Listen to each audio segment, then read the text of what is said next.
This is Cruising Cash, and behind me is my 2020 Jeep Gladiator Rubicon.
I've already done a video of a Jeep Gladiator, but today I'm going to be showing you some features and some things I'm going to change. So the Rubicon comes with 33-inch tires, but that's not big enough for me. That's plastic. We're going to need a metal bumper with a winch. Already have a bed liner. Rock wheels come standard on the Rubicon, but we're going to need steps. Why do we need steps? Because it's a Jeep and we need a lift. We got this bad boy from Grapevine, Dodge, Chrysler, Jeep, and Ram. If you want one of them, give them a call. One of my favorite things about the Gladiator, it's a convertible. Let me show you.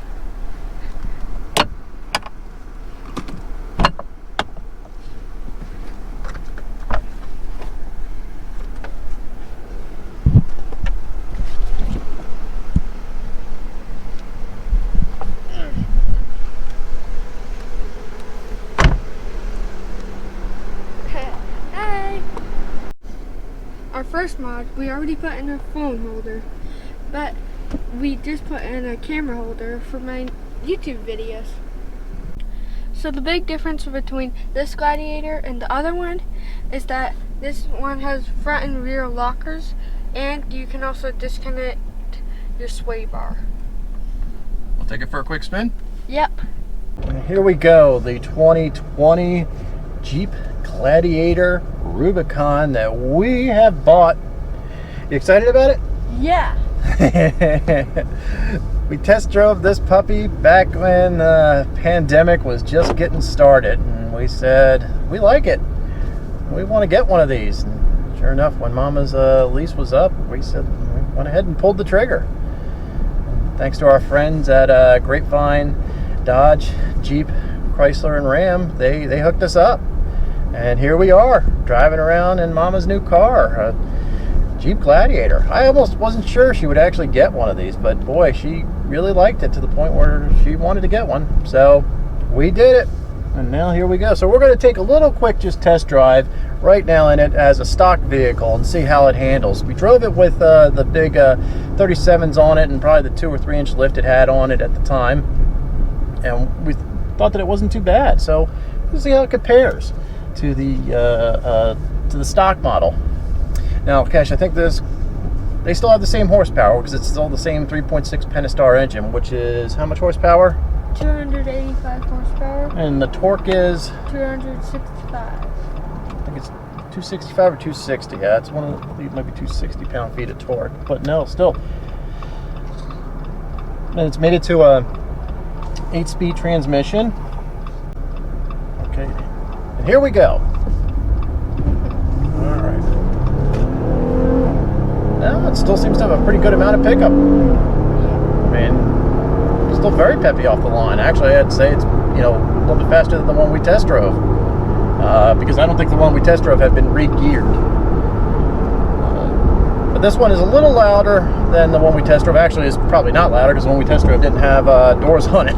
But this one has a soft top. we didn't get the hardtop. We actually specifically requested not have the hardtop, mainly because when it came to the Freedom top, it's kind of the age-old question: where do you put the panels when you take them off and want to kind of go to a convertible? So we said, yeah, let's just get the soft top. So we opted for the premium soft top, and they obliged with us, and here we go.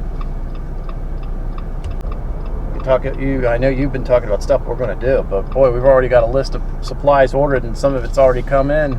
So we would always appreciate in the comments section of stuff that we're missing, and ultimately stuff that we need. So we're going to be doing a series of videos of us modifying this Jeep, and then eventually taking it off-road as we get into the fall, when the weather gets a little bit cooler here, because right now we're sitting at about 100 degrees and 1,000% humidity.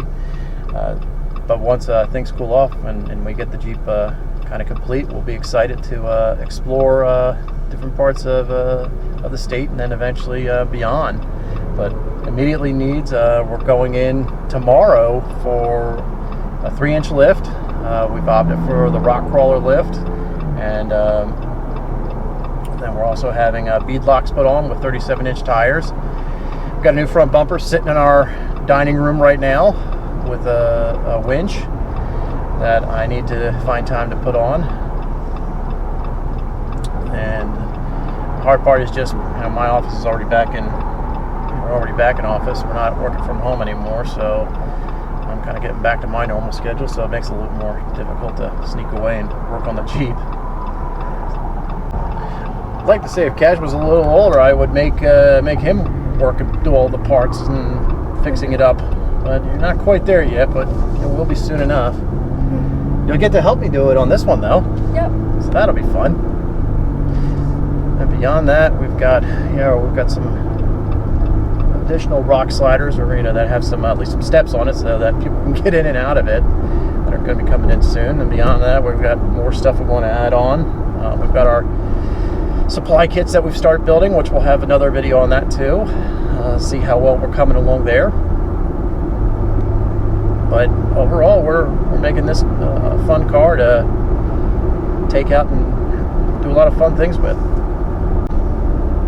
Now, Cash, what are some of your favorite things about the Jeep right now?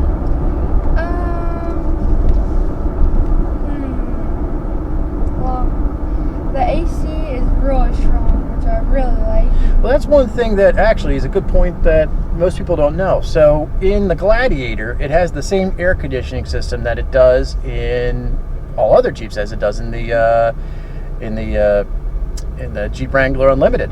So you have less space with this similar powered air conditioner. So boy, when you crank this thing up, it gets the Jeep cold quickly. That's actually a pretty cool thing to have, especially if you're in a warmer climate state. Boy, you get in and, unfortunately we do have black interior, black on black, but never had a problem, especially with auto start. You get the Jeep cranking and boy, it blows a lot of cool air. It's pretty good. Yep. Now, handling right now, the Jeep's with the longer wheelbase as compared to the Wranglers. The Wranglers, you got to bobble around a little bit, and this one, boy, it's a smooth driving. I took it on the highway a fair amount of times, up and down, going 70 miles an hour, maybe a little faster, and sure enough, it drove great. But with the soft top, you do hear the wind noise more, and I will say with the soft top that a negative is the Bluetooth phone capabilities, the speakerphone, it starts kind of, it's not really that useful. You'll need AirPods or something like that if you want to have hands-free driving capabilities, because when you get up to speed, it does get a little loud.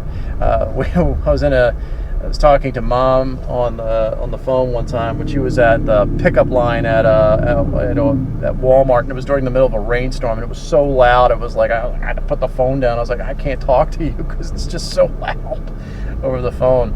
So the hands-free option can be a little bit, but at slow speeds, it's not that bad. Now, one thing we did do option for on the Jeep, just because we had it in the Durango, is the 8.4-inch Uconnect screen makes a huge difference, especially for the backup camera and all the extra features that the Jeep comes with, the off-road pages, all that kind of good stuff. I really think that that's a big option to go for if you're looking at this. You can actually add them aftermarket pretty easily. I don't really know what's the difference in cost, if it's worth just getting the 7-inch and then adding aftermarket, or just going ahead and paying the upgrade for the 8.4 right away, but I know a lot of people are doing it. What's your favorite part about it? My favorite part about it right now is the fact that it's gonna be a fun project car, that you can mod it, that you can change things out, you can make it your own and customize it.